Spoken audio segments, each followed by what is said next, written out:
Assalamualaikum warahmatullahi wabarakatuh. Apa kabar untuk anak-anakku semua kelas 11? Semoga masih dalam keadaan sehat walafiat. Kita masih belajar dari rumah.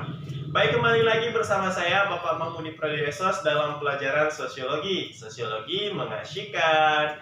Nah, pada kesempatan yang berbahagia ini, pada pertemuan yang ketiga, kita akan membahas mengenai pemetaan konflik dan bentuk-bentuk konflik. Nah, apa saja sih yang dimaksud dengan pemetaan? Dan apa saja bentuk-bentuk dari konflik itu, kita akan menjelaskannya secara satu persatu. Oke, kita artikan dulu apa arti dari pemetaan konflik. Nah, kalau menurut bahasa sosiologi, pemetaan konflik itu merupakan cara untuk menggambarkan konflik secara grafis, yaitu menghubungkan antara pihak-pihak yang bermasalah dengan pihak lain. Nah, itu merupakan pengertian pemetaan konflik secara sosiologi. Namun kalau saya mengartikan pemetaan konflik ini merupakan cara untuk membatasi agar masalah ini tidak merembet kepada yang lain dan fokus terhadap masalah yang ada. Ya, nah itu merupakan pengertian dari pemetaan konflik.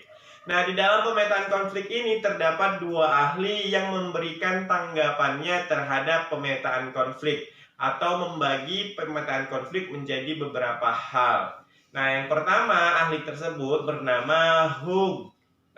Nah, Hug ini membagi pemetaan konflik menjadi 6 pertanyaan yang harus dijawab ketika mereka menyelesaikan yang namanya konfliknya. Oke, yang pertama adalah, pemetaan yang pertama adalah siapa yang menjadi inti pihak bertikai. Maksudnya ini adalah siapa orang-orang yang bertikai. Jadi kalau misalnya ada orang yang ikut campur dalam pertikaiannya ini, berarti dia bukan menjadi intinya, dia hanya menjadi kompornya, pemanasnya, dan sebagainya. Nah, makanya harus back kepada siapa yang menjadi inti permasalahan orang-orang yang bertikai tadi. Oke? Nah, kalau misalnya ada permasalahan antara saya dengan kamu, maka orang lain jangan ikut campur. Yang menyelesaikan untuk terlebih dahulu adalah kita yang bertikai. Oke, itu yang pertama merupakan siapa yang menjadi inti pihak bertikai. Oke. Yang kedua adalah apa yang menjadi persoalan konflik.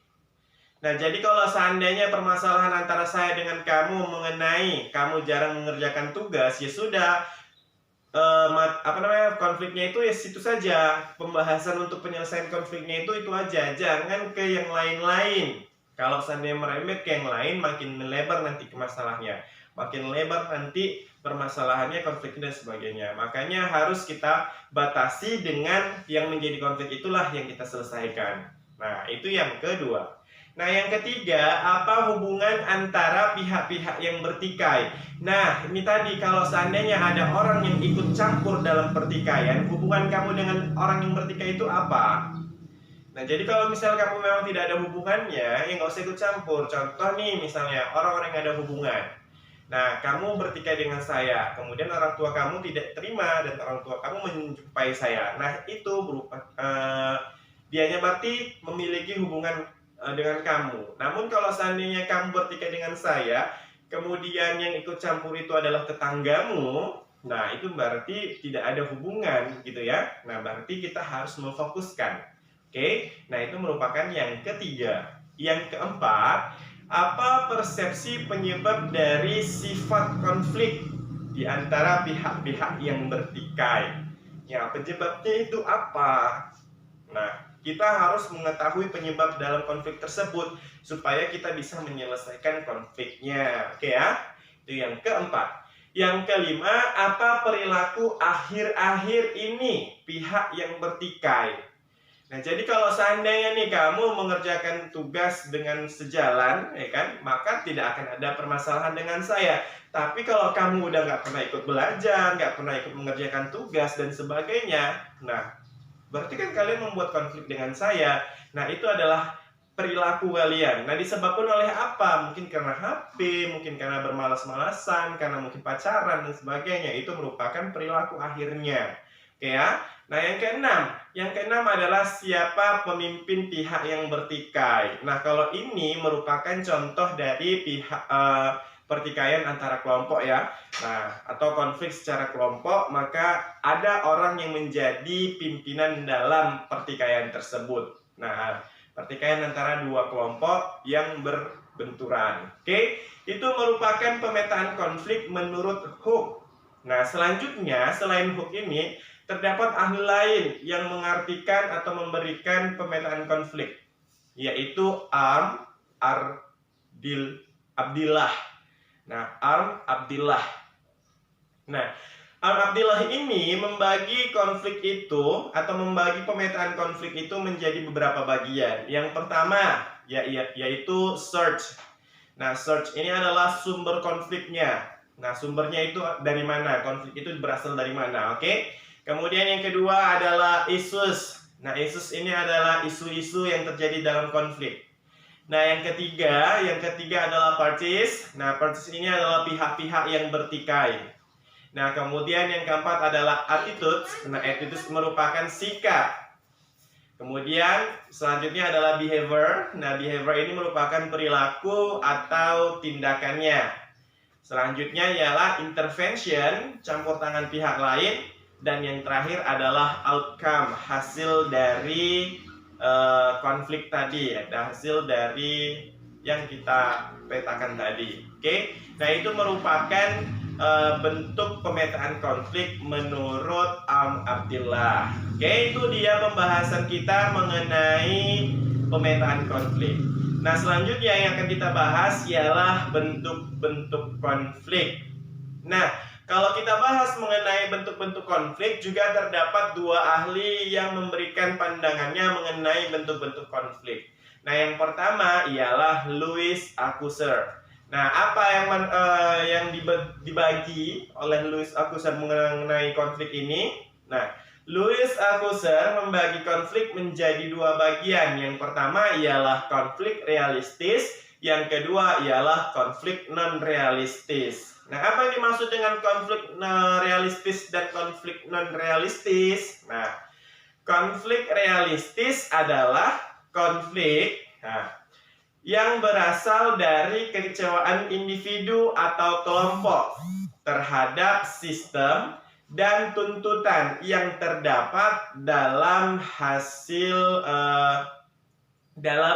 hubungan sosial.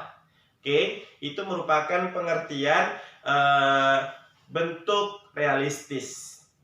Kemudian yang kedua ialah konflik non-realistis. Nah, apa yang dimaksud dengan konflik non-realistis? Konflik non-realistis adalah konflik yang bukan berasal dari tujuan-tujuan persaingan yang antar organisasi, atau berlawanan.